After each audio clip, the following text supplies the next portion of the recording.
por ponto dessa obra, que é sensacional.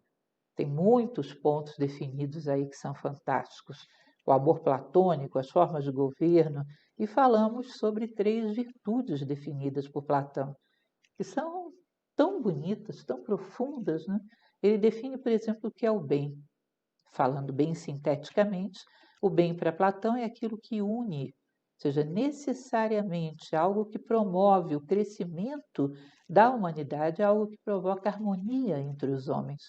Eu costumo usar o exemplo da pirâmide. Imaginem vocês que todos caminhamos para o ápice da pirâmide, que é o ponto máximo de evolução que a condição humana comporta. Quanto mais nos aproximamos desse ponto, mais estamos unidos com aqueles que sobem também. Quando nos afastamos, isso é sinal de que estamos descendo. E essa proximidade, essa união, que não é simplesmente amontoamento de pessoas, mas uma harmonia, quando todos se encaixam como notas numa sinfonia. Isso é a ideia do bem para Platão. É a ideia do belo como aquilo que eleva, ou seja, a distinção entre o belo e o simplesmente agradável. Muitas vezes pode, para um gosto mal formado, o agradável ser coisas que podem até nos matar, nos destruir em vários campos da nossa vida, por uma má formação de caráter.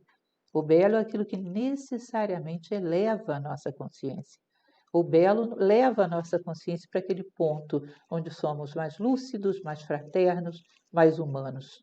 Portanto, como diz a frase bíblica, pelas vossas obras vos conhecerei, aplica muito aí nessa passagem platônica, uma combinação bíblico-platônica, né? Ou seja, o belo necessariamente é aquilo que se revela como tal, pela beleza que ele é capaz de despertar naquele que o contempla, naquele que o ouve, naquele que o vive. E, por fim, ele vai falar do justo, que também é um conceito fortíssimo. Eu não conheço na história um conceito tão bem elaborado de justiça como o de Platão. Não vou aqui entrar em detalhes, mas ele fala da justiça como aquilo que ordena, como aquilo que coloca cada coisa no seu lugar. E cada coisa no seu lugar, não existe mal no universo. Isso pode parecer complexo, né?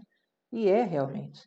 Mas ele diz o seguinte: se você considerar que existe uma unidade, um absoluto, que é o bem, não pode haver outro absoluto. Se uma coisa é absoluta, se existir a outra coisa fora dela, ela vira relativa. Ficam 2 relativos. Um absoluto tem que ser uno. Não pode haver nada fora dele. Então, se o universo, se a ideia do bem é absoluta, não pode haver o mal absoluto. Seria um absurdo. A lógica não permite. Portanto, não existe nada absolutamente mal no universo. Quando você encontra o lugar onde cada coisa brilha, você está sendo justo. Quando você encontra o lugar onde cada coisa se justifica, você está sendo justo. Você, que foi minha aluna por tanto tempo, Heloísa, você lembra que a gente gostava de fazer uma brincadeira em sala, que era pegar as coisas mais esdrúxulas e ver como é que isso poderia ser bom. Lembra? Lembro. Aí eu falava da preguiça. A preguiça é complicada, mas a preguiça é a inércia. É a porta da sua casa. Se ela é muito inerte, a ponto de um ladrão não conseguir arrombar, ela é uma boa porta, porque a inércia é boa para a porta, não é boa para o ser humano. Falávamos da corrupção, lembra?